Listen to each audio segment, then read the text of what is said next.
subscribe now and press the bell icon. Never miss an update.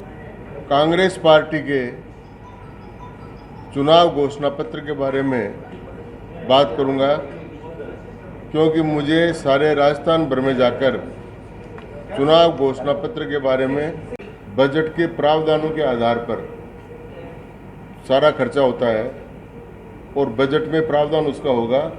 Budget में केंद्र शासित योजनाओं के लिए पैसा रखा जाता है, तो उस योजनाओं के माध्यम से वो खर्च भी होगा। और उसमें अगर ये भगे हुए लोग हैं, उनकी संपत्ति जब्त होकर उनका पैसा आएगा तो वो पैसा भी शामिल कर लिया जाएगा। इसलिए वो तो एक ही बात है, दो बात नहीं। जो व्यापार के लिए लेते हैं, अरे व्यापार के लिए आम आदमी पर भी आपराधिक मुकदमा दर्ज नहीं होता है। आपराधिक मुकदमा दर्ज होता है जब उनके वो नीलामी की जाती है जमीन और वो कुड़ किया जाता है, जो किसानों पर लागू है भूमि विकास बैंक और उस बैंक के माध्यम से। इसलिए हमने वो आर्थिक अपराधों में आता है, और जीएसटी नोटबंदी के कारण से भारत में बेरोजगारी बढ़ गई, भारत के उद्योग धंधे बंद हो गए, छोटे उद्योग बंद हो गए और इस प्रकार से भारत की अर्थव्यवस्था मंदी के चपेट में आ गई।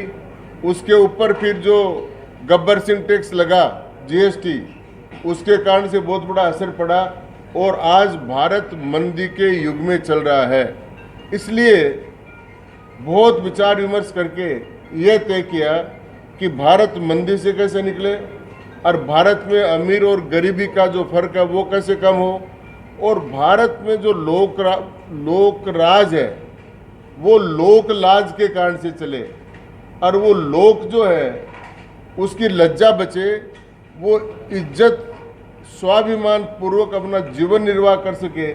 इसके लिए न्याय योजना का समारंभ करने की हमारे राष्ट्रीय अध्यक्ष जी राहुल जी ने की।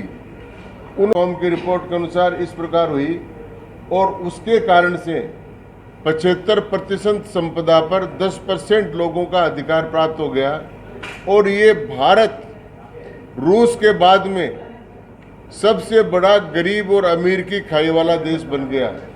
आज दुनिया में भारत सबसे ज़्यादा दूसरे नंबर पर, एक नंबर पर रशिया है और दूसरे नंबर पर भारत है।